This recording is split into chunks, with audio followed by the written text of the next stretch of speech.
Objective 3, Part A. Who and how do you plan to recruit new employees? First off, I would start with internal and external recruitment. I would decide if I want to look internally through the company to find someone, or if I want to look externally and find some new people from the outside who can contribute new ideas and also offer diversity. Also, there are many ways to recruit new employees. There's employee referrals, which is where current employees let you know if they have someone in mind that would be good for the job. There are advertisements. These are things such as ads in newspapers, ads on the radio, even things online. There are employment websites, which contribute a lot in today's society. When people are looking for jobs, they go online and look up specific jobs that they have in mind. So that's a good place to look. And there's also other places such as colleges, job fairs, co-ops, internships, and also just by word of mouth. Part B. Of the individuals you recruit, how will you determine which individuals to hire? First off, I would review initial assessment methods such as resumes, cover letters,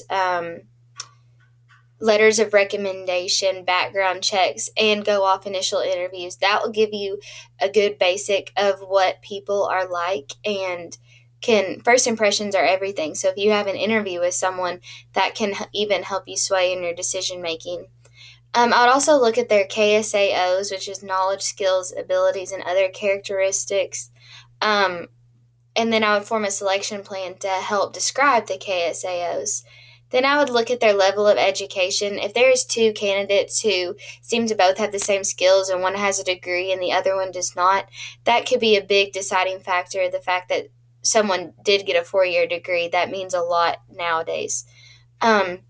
I would go off personality, ability, and integrity tests. They might not fit with what the organization is looking for, and so if they do not, these tests will allow us to know if they are ethical, if they have the same morals as the company, and so on.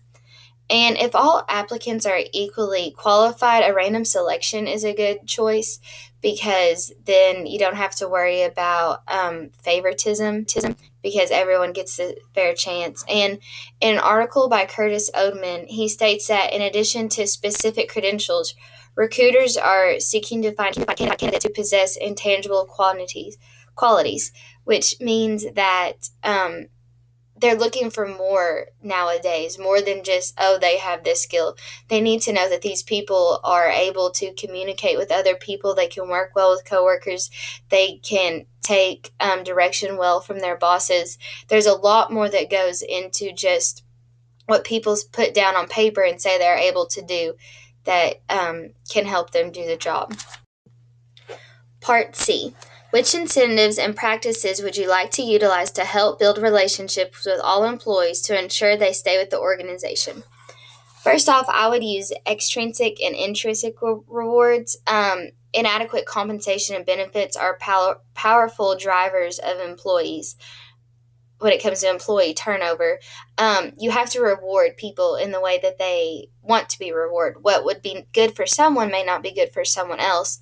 So extrinsic rewards, they must be meaningful and unique, or else they will mean nothing to the person and it won't solve any problems or won't be a reward to them at all.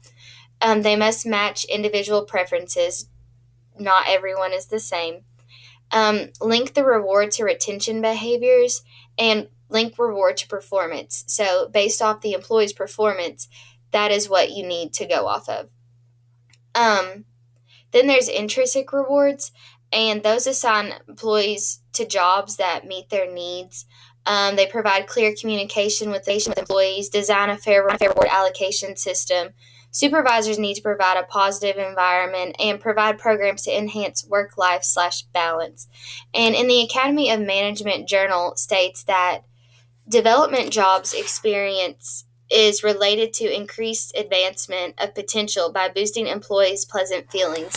So the more that the employee is happy, the better off the rewards are going to be. You also need to provide organization-specific training that deals with KSAOs for employees and drive up the cost of leaving, so it makes it harder for people to